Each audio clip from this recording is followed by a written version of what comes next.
yeah. Making a difference, one cup at a time. Tea time. Yeah, Miss Liz. Tea time. Yeah. Making a difference, one cup at a time. Tea time. So be sure to grab your tea, grab a seat, and tune in to Miss Liz. Tea time. Making a difference, one cup at a time. Tea time, yeah. Tea time.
Well, good morning and welcome to Tea Time with Miss Liz. That's right, we are here and we are on the last week of April already.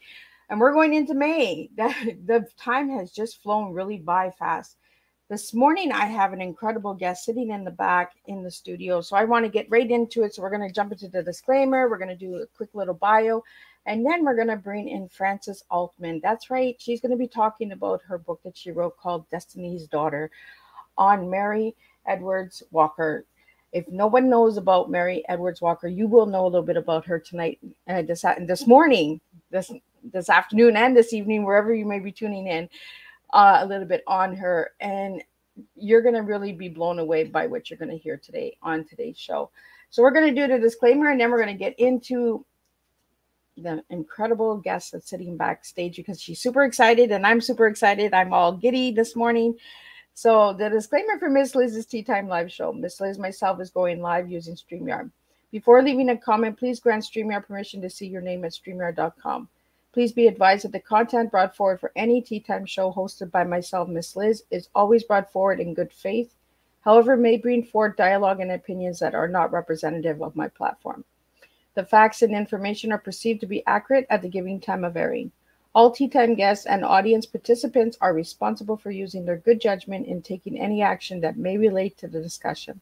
The content brought forward may include discussion for some where they may be emotionally at risk. It is significant to know that the show is engaging in discussion forums only to offer and inspire awareness and connection and is not providing therapeutical advice.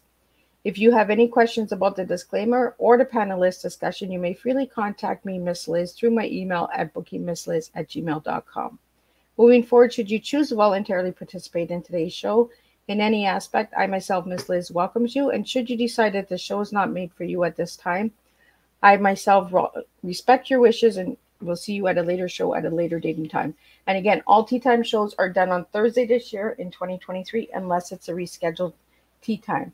So now a little bit about the guest who is going to pop in about 2 seconds, and she's going to share some incredible information on Mary Edwards Walker. Frances Altman has enjoyed a long career in the communications by blending public relations, marketing, and freelance writing. Now retired, she began writing children's stories as a stay-at-home mother, then worked for Fields Enterprise community newspaper and the Chicago Sun-Times, National Hot Dog and Sausage Council, Allied Single, and Virginia Commonwealth University, where she also taught. She has written several hundred newspapers and magazines articles on food and community business and children's stores for Child Life Highlights, Weekly Reader, and published 9 books for young readers, including Something Egg, Reggie the Goat, Spirit Dog, Minister, Umbrella Man, and Escape to Freedom. She's earned a master's degree from Roosevelt University, Chicago. I know I didn't say that right. Her 10th book, Destiny's Daughter, is a bonus to a long career. It highlights the life of Mary Edwards Walker, suffragist, a Civil War doctor, and an advocate for women's health and education during an opposed time. And for more on Frances's bio, you can check out Miss Liz's Facebook page, LinkedIn, and all of that good stuff. So let me get Frances in here and let me sip on some tea because my tongue is twisting right now. Welcome, Frances. Well, good morning there, Miss Liz. Good morning. So I'm gonna get you to say a few words while I sip on some tea here. So do you want to share a little bit on who Frances Altman is and how she got into writing? Well, I'm just an ordinary lady, really, that started writing things when I was in high school. And my intent was to become a court reporter when I graduated from high school. But every place that I kept working kept asking me to donate to the newsletter or to the magazine. And so I just drifted into writing, and then I began going to college, different colleges, in fact, wherever my husband and wherever his job would take him. And I started writing and began luckily selling a few things here and there, and that encouraged me to keep going. So that's sort of the nutshell, you might say, of how I got here. Always working with, can't say that you've done this by yourself. You always have to say you had friends that helped you along the way or encouraged you. And that's exactly what's happened. So, Frances, how old were you when you started writing? Probably about, well, as a child, I entered a few contests, but really started to actually sell something. I was about 21. And so, of course, now I'm heading into the mid-80s, and I'm still writing, but there are a lot of other ladies I know who are older than I, and they're writing. And it's really just being persistent and writing whatever you enjoy writing about. So what do you really like writing?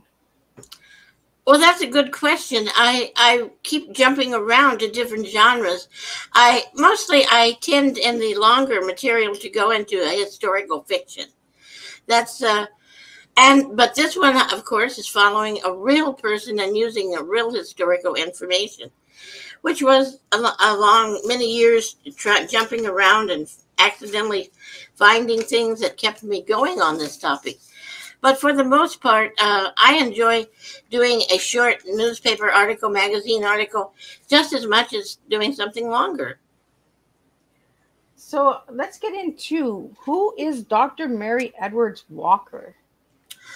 Well, grew up as a young child, really a teenager in Oswego, New York, and wanted to be a doctor. And girls, of course, weren't allowed to become a doctor, but she managed to get into a medical school and went on from there. Of course, she couldn't, when she went back home and said, I want to join your practice, the other doctors in her hometown said, no, no, no.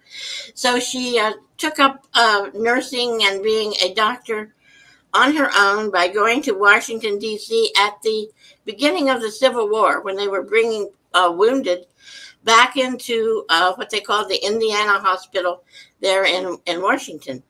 And she was there for a couple of years, continuing to support herself, and finally managed to convince a General Burnside that she could go out into the field and help him. He agreed. By that time, the Civil War was in need of a great many doctors and nurses, but she, of course, learned amputation. And you have to remember that in those days, when you went to medical school, that was only about 13 weeks, would you believe, to become a doctor. So she had to learn a lot of things right on the spot, and continued on after the war. She became a suffragist. And somewhat, when I read about her and read her own book, which I'm holding up here, she actually wrote her memoirs, sort of, an essay of women's rights. And she encouraged women at that time to get out and come out of the shadows of their husbands, take on a career of their own, learn to listen, learn to converse with people, just as she did with generals and kings and so forth. And from all of that, I decided that this was more of a woman's interest book than it was a middle grade, as I had been writing before. So it sort of inspired me to keep going, and particularly during COVID, when you're shut up there. So I kept reading and writing, and this is what happened. Practically a miracle then, that Apprentice House Press, which is a student-run press, the only one in the United States, accepted my book, and here we are. Wow.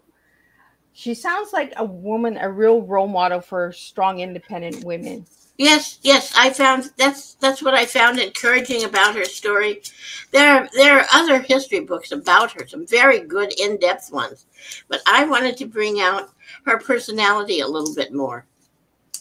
So what did you learn about her personality? Well, she was pretty spunky, and but one thing, she did listen.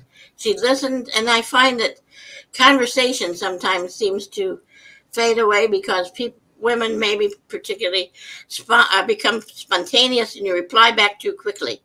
You don't listen first and sort of gather up what your thoughts are or what they should be, and then respond. So that was one of the things that I sort of gained from her book. Also, perseverance. During COVID, persevering was really one of the main things I think that everyone had to go through. So there again, a couple of lessons I've learned there myself along the way. Well, and she also received an award, correct?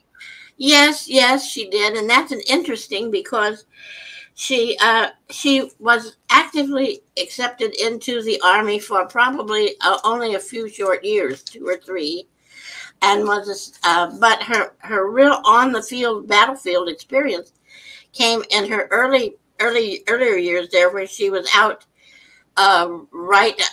operating and so forth, right in the Fredericksburg, Virginia area. Then after the war was over, she went of course to Washington, D.C. and settled there. She decided that she had not been paid enough, that her pension was not as much as some men soldiers or veterans were making. So she challenged President Andrew Johnson. And in those days, you could walk right into the president's office, I guess. Anyway, she became somewhat of a pest. And she kept wanting her pension. And he said to his Secretary of State, please help me get rid of this woman, she's bugging me. And so they appeased her by giving her this medal. And as it turned out, it was the Medal of Honor. At that time, they were giving away about 1,000 Medals of Honor. And they just began giving them out helter-skelter to anyone that sort of somewhat qualified. So actually, even though she is cited for her duties during the Civil War, by modern terminology, she probably would not qualify. But it was rescinded a couple of times. She ended up with 2 medals, but she kept wearing her medal and using it as somewhat of what I call a public relations type medal, because it brought attention to her, and then she could talk about the suffrage cause. So anyway, after she was about 100 years gone, when Jimmy Carter came into the presidency, he was somewhat besieged by women's organizations that had been rallying for about 10, 15 years to reinstate the Medal of Honor. So that's what happened. She received it from him and is the only woman to date that has received it. Oh, well, that's really interesting that she's the only woman. Yes, and surprisingly, she's somewhat come back out of the shadows again, because the U.S. Army is renaming Fort A.P. Hill in Bowling Green, Virginia, the Mary Walker Fort. And also in 2024, the beginning of next year, a quarter will bear her portrait, and we can all afford to get a quarter with her picture on it. Well, that's cool that they're doing that. And at the same time, they're doing the coin business to numerous other women who have come out of the shadows of history and doing a whole series of quarters on women. Oh, well, that's good. I like that. I'm all about empowering women because we need that, right? Right. Well, we have to keep urging others to pick up the paces. Right? We got to keep those stories going because we need that legacy of strong, independent women out there. So again, Dr. Mary Edwards Walker, she also did advocacy for women's health and education. So what did you learn about that with writing the book? Well, I found that she did. That's why I somewhat called her a maverick, because she took on these other topics that she felt women should be more involved in. It wasn't just, she could almost foresee that they were not going to give women the vote at that time. And so her lectures, whether she was giving her lectures in Washington, D.C. or in London, where she did travel, she kept telling them the same thing, to stand up for yourself. And also, interestingly enough, I even read this in 17 magazine, and one of the things that she promoted was wearing comfortable clothes. If you're going to go out and rally, wear sturdy shoes. And sometimes, even today, I look at the ladies that are rallying in different locations, and they're not wearing sturdy shoes, and they're not really dressed for the occasion. So that's another point that I try to make in my book, that the ladies, dress for the occasion. So what really got you interested in Dr. Mary? Well, I guess you might say, well, back at that time, as I was writing from home, I had written 4 books about men, bios about men for the middle grade students. They were for a men's series, and I thought that he should add a woman's series. The publisher, T.S. Denison. Well, I started my research. I sold an article about Walker, and by the time I got back to my editor, the company had folded.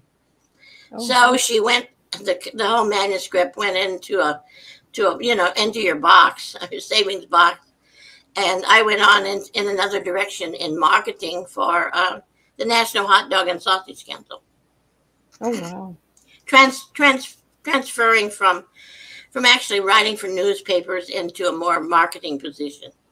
Well, let's get into those newspapers that you wrote for. You wrote for Chicago Sun-Times, National Hot Dog and Sausage Council. Tell us a little bit about those newspapers. Well, the Hot Dog Council was about 15 years of going back and forth across the country, promoting processed meat products for the meat industries of people, talking to home economists, talking to meat processors, all of the major processors, on how they might better improve their products and also present their products to the public. Sometimes processed meat products were not really getting a good story told about them. So anyway, that's what I was doing, was trying to present better presentation about processed meats. And would you believe that the very first day that I was on the job with the Hot Dog Council, a man called me up and asked me that they were doing a campaign on what was called red dye number 2 in the casing that hot dogs were made in. Oh. And he said, he went on, and I was stumbling around, probably like I am right now, stumbling around trying to explain something I did not know. And I said, who are you? And he said, I am Ralph Nader. And I was like, I said, well, everybody loves hot dogs, and thank you for calling. I just couldn't respond, because he, of course, had a great deal of background, and I knew nothing about processed meats. But so, I'm sure with all your writing, Frances, you learned a lot along the way.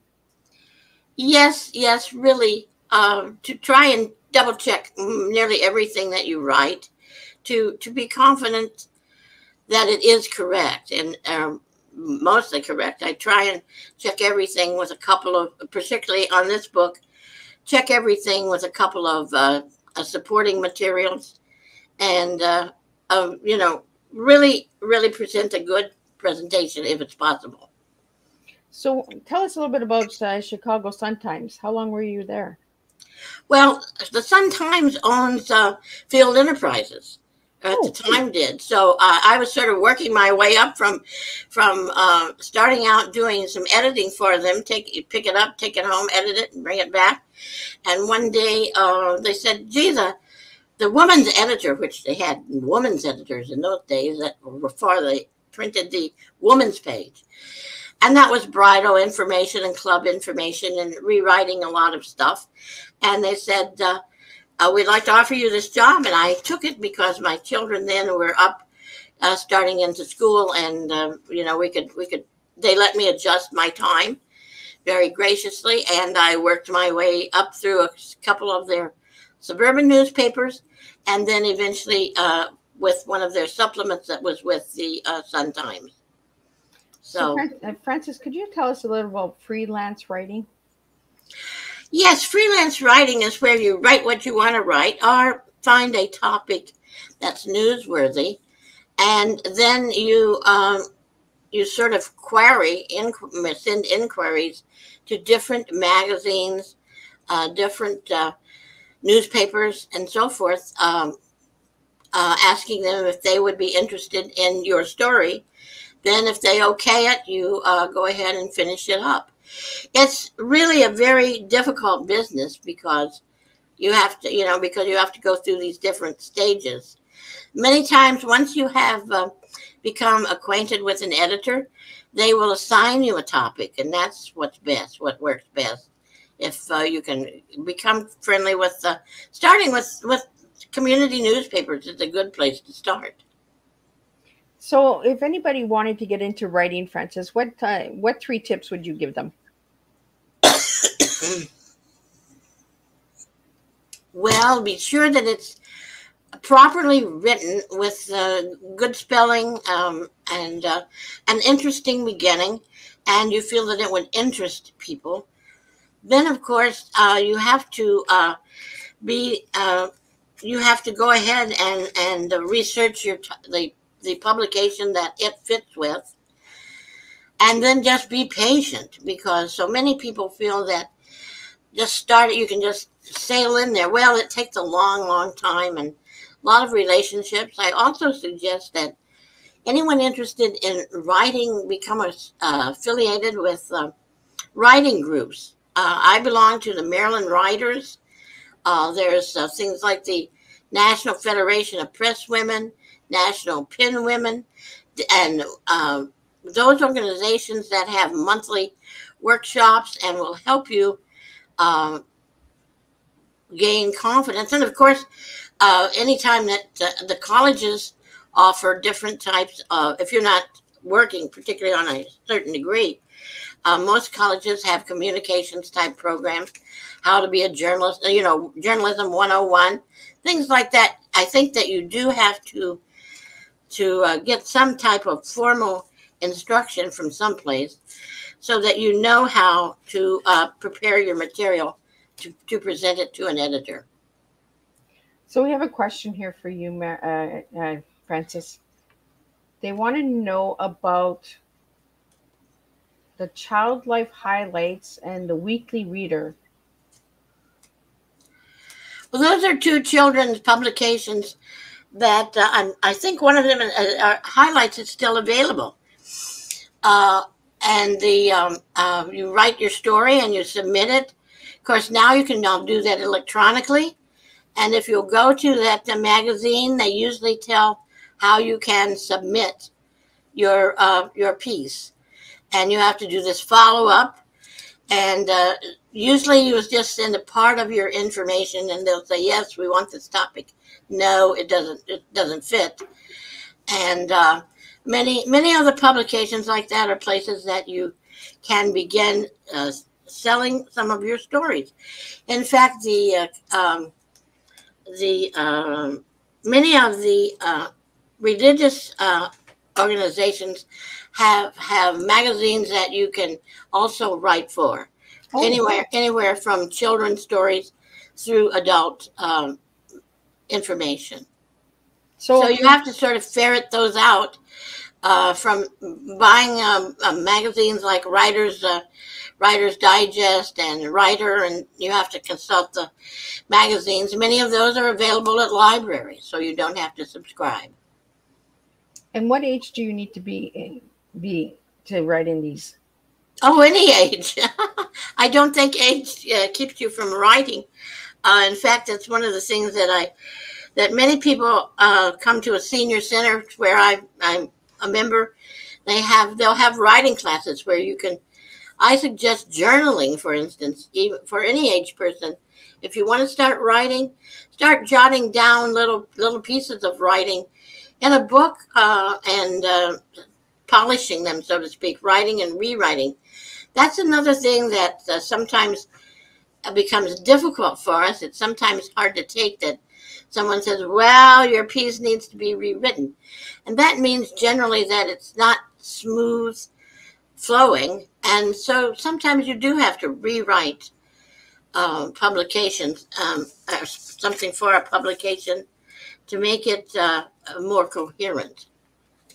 So, Frances, what has writing taught you about yourself? To be patient, I think. To persevere. Here again, where I'm saying you have to write and rewrite. Destiny's Daughter, my book. As I mentioned, it started out years ago as a middle grade book, and now through the years I have rewritten it 2 or 3 times so that now it's more a woman's interest. But that's how things just will evolve.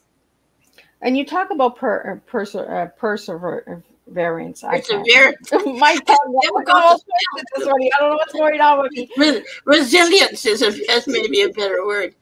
But so many people, particularly coming out of COVID, and people keep saying that, the light at the end of the tunnel and so forth. It has been. And so many people have had to persevere and continue on. Don't give up. And so that sort of has become my byword. Keep chugging along. I like that. Keep chucking along. And we need to do that, right? Is just keep chucking along. I want to get into some of the questions that I've asked you, and I asked all the guests. I asked you for one word to describe yourself, and you gave me the word preserve as a word that describes you as an individual. Why that word? Well, I guess that's because you have to keep the same thing I just said. You have to keep reinventing yourself, so to speak. If one job doesn't work out for you, you can't just dwell on the fact that oh me.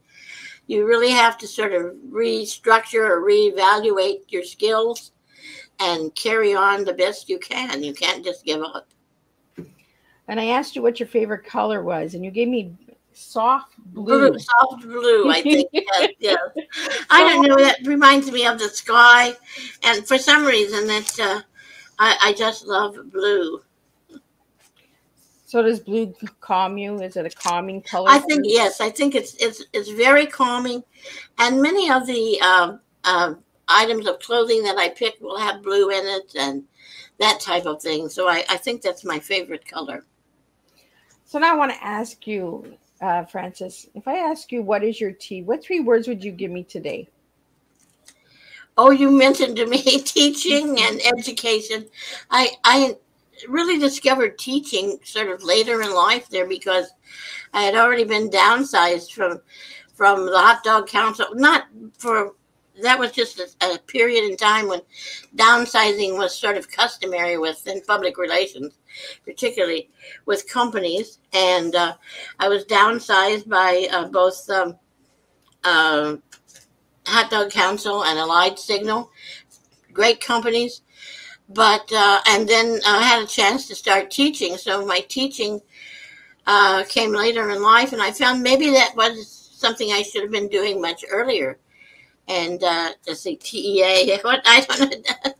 I can't remember what the last one might be, but I'm sure it's associated with the teaching and continuing to learn. So the awareness of learning. Yes, putting this book together with the students has been a great experience, and I'm learning many things now that I wished I had learned with the other books that I had written. But it's, of course, a completely different audience.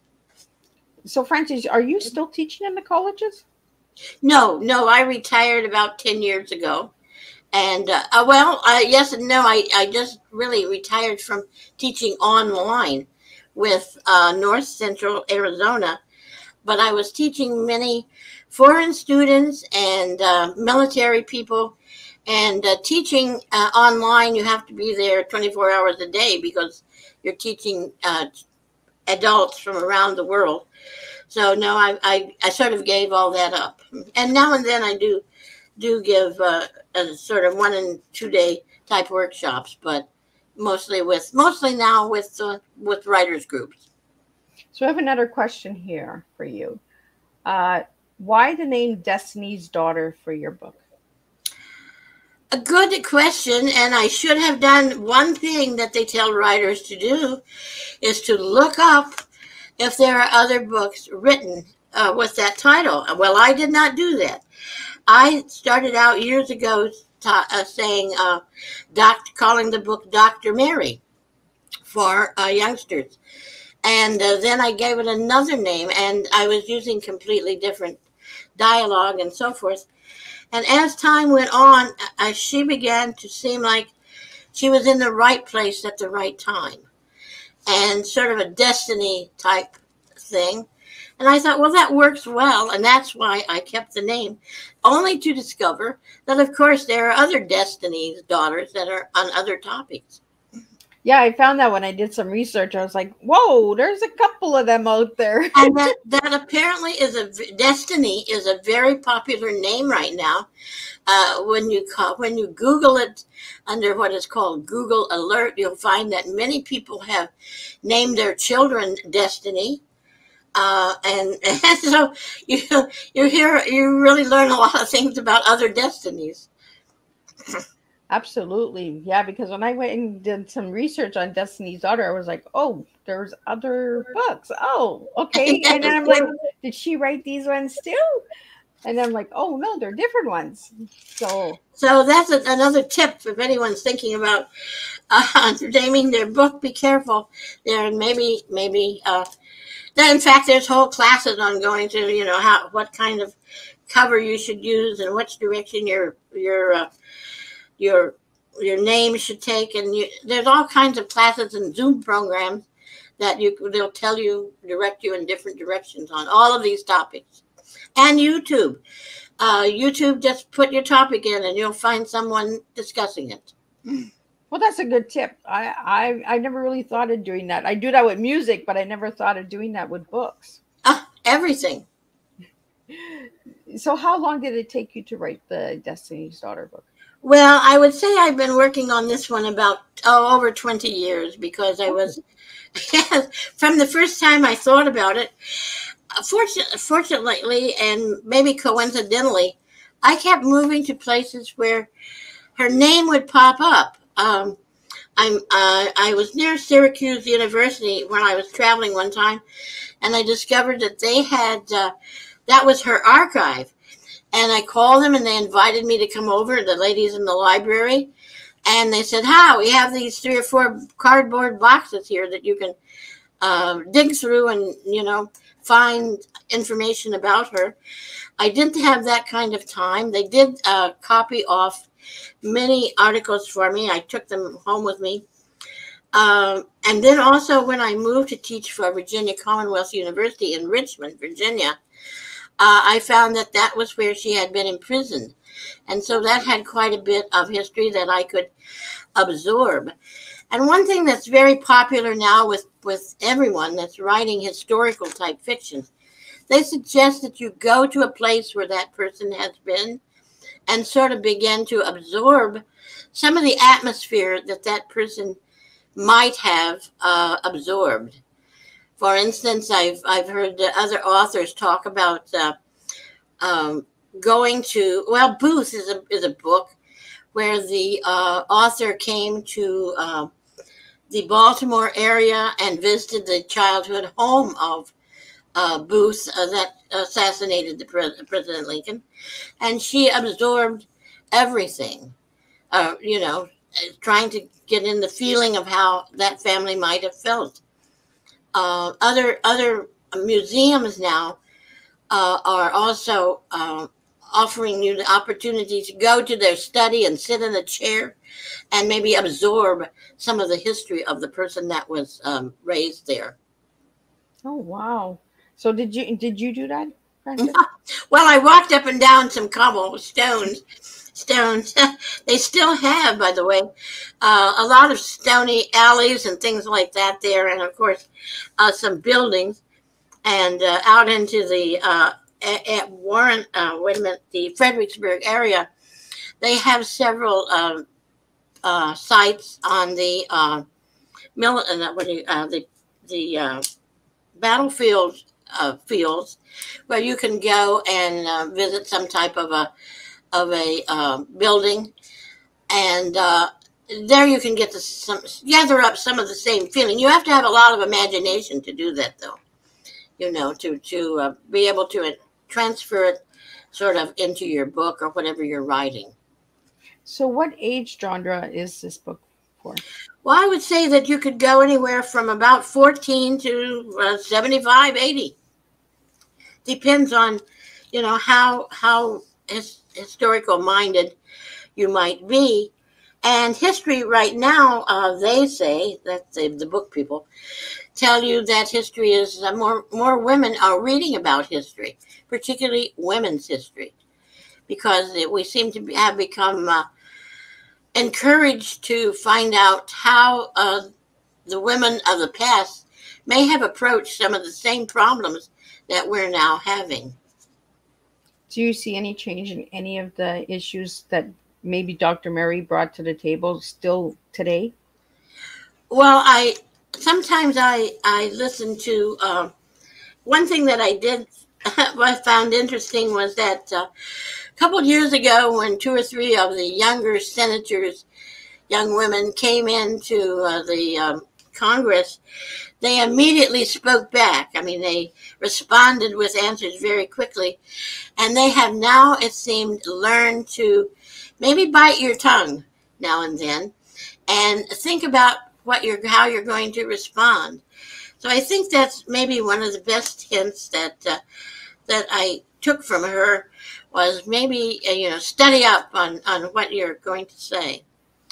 Also, something else that I've been writing about for the teachers magazine was that conversation seems to be fading away.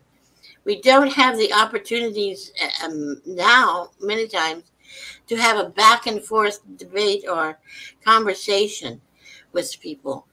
And so I'm trying to think of ways that you can approach other people to have a longer discussion. Everything really can't be by email, Yeah. Well, and that's a good point that you bring up, because a lot of podcasts out there, they're really quick, right? They're like 15, 20 minutes. And some people take that 15, 20 minutes just to break the ice and just to get into the conversation. Yes, there is, I'm trying to think of what his name is. There is a premier debater. I think his name is Sao or something like that. I'm sorry that I'm mispronouncing his name. Right now, he's sort of campaigning for the same thing. He feels that more people should enter into debating, and then you would learn how to converse back and forth, and feel more comfortable doing it. So at least that was one thing that I picked up from my studies. Well, and that's something it seems to be disappearing too, is debate. A lot of people are just agreeing with everything. We're not having that honest conversation of debate. A lot of people are just like, yep, it's okay. Yes, that's his point. Yeah. And so maybe we should be And also, I feel too that many people, now you may have someone ask you, how do you start writing? I suggest to people at any age, even children, start writing something daily in a journal. A lot of people, they get my age and they think, oh, I'd like to tell my family about some aunt or uncle or something like that. And they don't know exactly how to approach writing about it. But one way is to sit down and pretend you're writing a letter and just journal and write short pieces. And sometimes those short pieces, if they're talking about a relative, you can take those and give them as a Christmas gift or a birthday gift, talking about some distant relative. And that's a nice gift to leave with other people in your family. Well, and that's something we also lost, right? Is writing letters, writing to pen pals, getting to, the communication has really decreased a lot. Yes, everything is so short form and everyone is breaking things up, where you could have a conversation of 2 paragraphs. A lot of people are just doing it in 2 words now. And I'm just like, whoa, that's a little bit too fast for me. I need that I need a slow cup of tea, Yes, absolutely. I agree. Absolutely. I've noticed that email now, and maybe it's Twitter. One of the social media, that they down at the bottom of your letter, they put thank you or got it, so that you'll respond. And, just saying got it is really a short response. Yeah, well, they have like these pre statements that you can use, right? Instead of you even typing now, they tell you what to say. Yes. And you're like, okay, well, maybe I don't want to say that.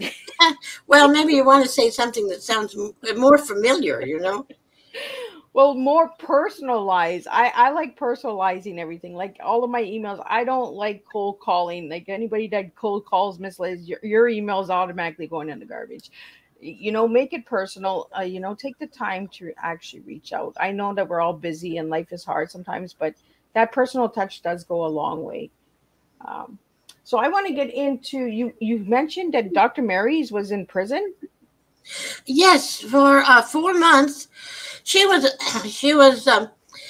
well, another reason that I called her somewhat of a maverick was that she gained the approval from these different generals that she was working for. She was down on the Georgia border, and they outfitted her with a wagon and a couple of guys to go along with her, and she would not only treat the military people that had been wounded, but disease was very bad among the soldiers and among the country people that lived in those areas. So she would go out and deliver babies or help someone that had maybe typhoid or chicken pox or something like that. Anyway, she was wandering along. She was also relieved in using herbs as poultices and mustard plaster and things like that. And so she was wandering along through the woods and was captured by the Confederate soldiers. She thought she could talk her way out of it, but she couldn't. They carried her off as sort of a trophy to Richmond, Virginia, where Castle Thunder was the nickname of the prison there. She was incarcerated there for 4 months, and which was a very strenuous circumstances. There were other women prisoners there also, and the meals were meager. She tried to get them to serve more vegetables. I think she was a pain in her neck, talking back all the time. But anyway, 4 months later, she was released and went back to Washington, D.C. One thing that she did was she didn't live steadily in Washington, D.C. She either rented a house or an apartment or a hotel, and then would take the train back and forth between Washington and Oswego, New York. And those train rides, hundreds of them, must have been terrible because I've read that the seating accommodations were like sitting on wooden crates. Oh, So, that was not, of course, that's all they had at the time if you were going to take a train. But most of her time, she traveled by either walking because she didn't want to spend the money on travel, walking or using a wagon, driving a wagon, or what was I about to say? Taking these long trips. Of course, she would use the train. Another point that is brought out in several histories, just as sort of a side note, she was very, very well accepted by most of the soldiers, and they suggested that she was venturing out there so much, walking around and everything by herself, that she'd get a gun. So they outfitted her and taught her how to use a gun, and a revolver type of pistol, and she bought a brace of these. But she had owned those at the time that she was captured, but she was carrying them in her pouch, so she wasn't able to pull out her gun and defend herself.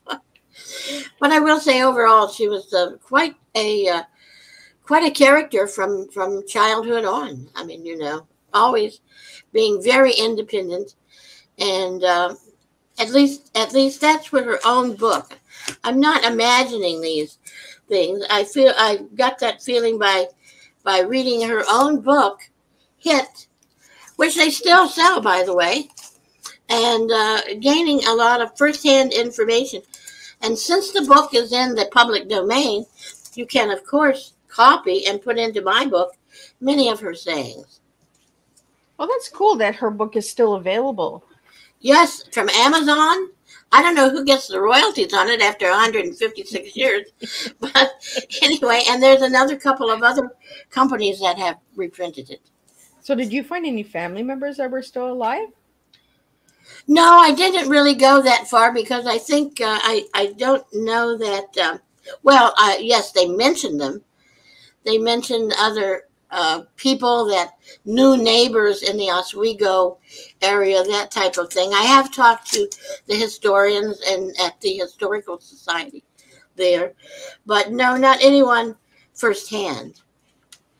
Well, of course, after 156 years, much of their material would be like sort of what I have found. Oh, and that's another thing I do want to mention to anyone that's trying to do anything historical. I spoke of going to the Syracuse University and digging through the cardboard boxes. Now all of that is digitalized.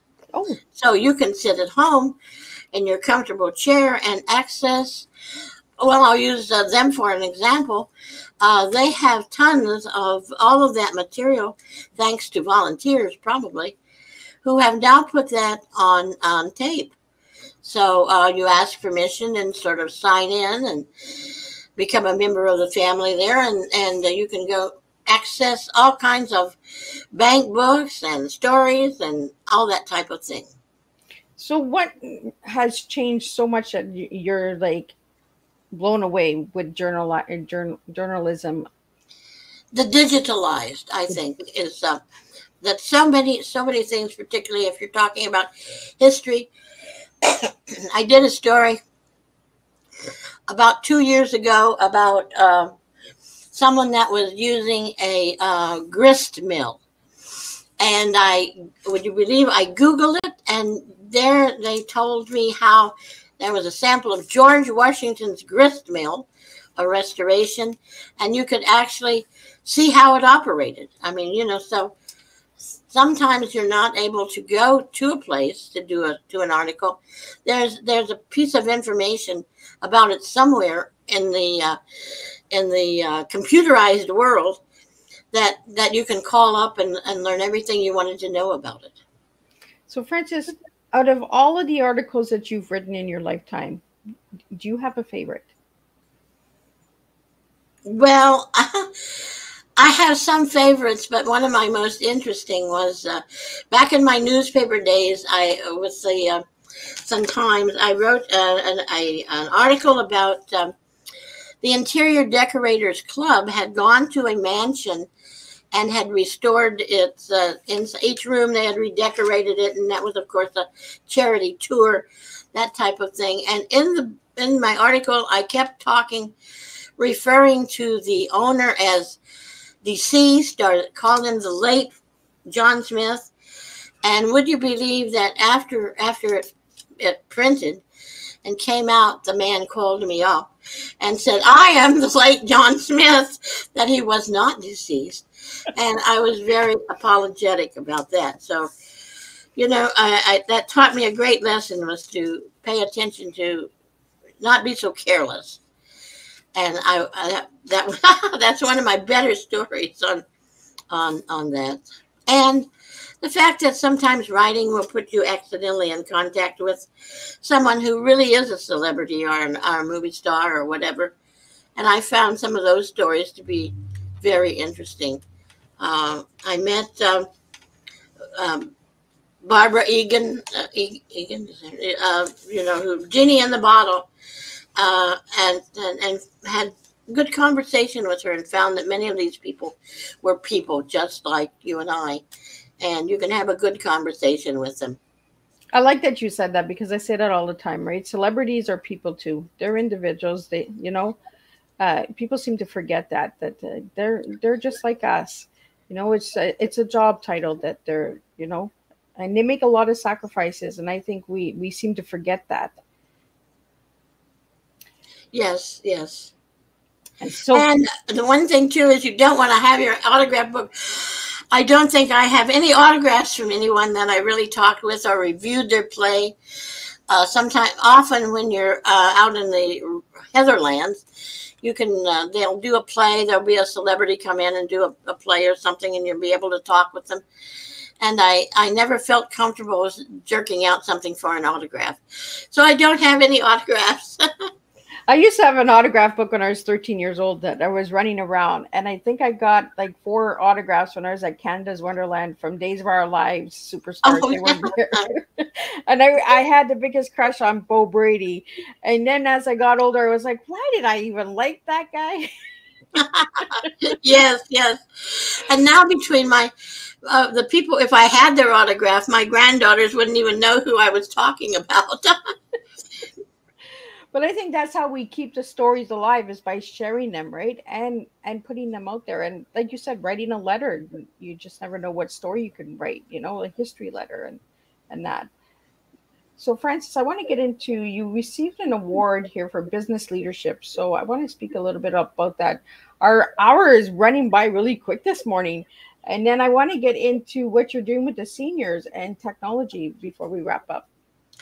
Well, that was long ago, and that was with the Hot Dog Council, and I was working with different groups at that time. And actually through the Public Relations Group of America, I was a member. They would send you out to do some pro bono type services. You'd work with a nonprofit group to help them get started, and that basically is teaching them how to send out press releases and just get going. And after that, it accumulated over a few years. I was nominated for that particular YWCA award, and was able to go out to California to their I was living in Chicago, to their annual meeting and receive an award and that type of thing. It was just an accumulation of activities, and they give you a statue or a little, like an Emmy or a whatever. You get one of those. A little Oscar. You get a trophy of some type, which I still have the pieces of it because it was too tall and and it broken too and so forth. But anyway, it's a nice memory. And what was the other one you asked me? About the seniors club. You're doing something. Well, I now that I don't have a car anymore. I sold my car and don't drive, but I do still continue to work with senior organizations and teaching writing classes. Here again, I promote journaling. Sometimes they want to have a class, but I also belong to a couple of the senior journaling classes that are on Zoom, where you do prompt writing. Many of the people here again, they don't want to write a book or even a magazine article. They'd like to just write down a few memories, and so we do prompt writing where we use pictures or words or different kinds of conversation to promote spontaneous writing. And you write, 100 words, 150 words, and you share them. And I think that's very therapeutic. And in fact, in recent years, the aging, the people up above, the departments of aging, have tried to encourage more of these writing classes, just for the very reason that sometimes you're feeling down or depressed or something, and maybe just writing a little something will get you back on track again. So at this point in my life, I promote really seniors doing more writing, not particularly for anybody, but just to be writing. So any final words you have for the listening audience or the audience that will listen to the replay? I've been chattering on here about a number of different topics. Really, I encourage people that if they think they would like to write, just sit down and start writing. It's sort of a grueling business to find, but join a group and start. You'll find the people more interesting than they will give you more satisfaction than the writing itself. You may never win awards or whatever, but you'll create good friendships, I think. And where can people find your books? Oh, it's being published by Apprentice House Press, also Barnes & Noble, Amazon. This is my first book that really is being published by a real publisher. Not the other books are of course on Amazon. That's a whole nother chapter. Producing your own book through Create Space, doing it yourself. But this is really by a real publisher. Miracle, sort of capping my journalistic career. Well, I want to really thank you, Frances, for joining me this morning and having tea with me. If anybody would like to have you on their podcast, how can they reach you? Well, just email me, fealtman@yahoo.com, and I'll respond back to you. Well, thank you so much. It was a real honor having you this morning with me. It's been an honor meeting you too. Yeah, and we had a good journey leading up to this tea time, because I like to make my guests really welcome. So if they have like any issues or technology or stuff like that, I go out of my way and I'm like, oh yeah, let's jump on it quick. And I got to meet Frances before today's tea time. So I want to thank you, Frances, for reaching out and asking me for that help, because I really appreciate that. And I want to give a special shout out to radio guest for giving me the opportunity to sit and have tea with you, Frances, because Thank you. through Radio Guest is one of the locations that I get some of my guests. So I really want to give a good shout out to Radio Guest. And I want to let everyone know that you can subscribe to the Miss Liz's YouTube channel to hear all of these amazing tea times. And you can share them at any time. You can listen to them at any time. And if you ring that bell, you'll get notified every time Miss Liz is live with a new tea time. So I will be back this afternoon at 3 p.m. and then again tonight at 7 p.m. So this afternoon, we'll be speaking with Linda Faye Smith, and she'll be sharing about special education and her new book that was just released, I think, a day ago. So we'll be talking about that newbie that's out.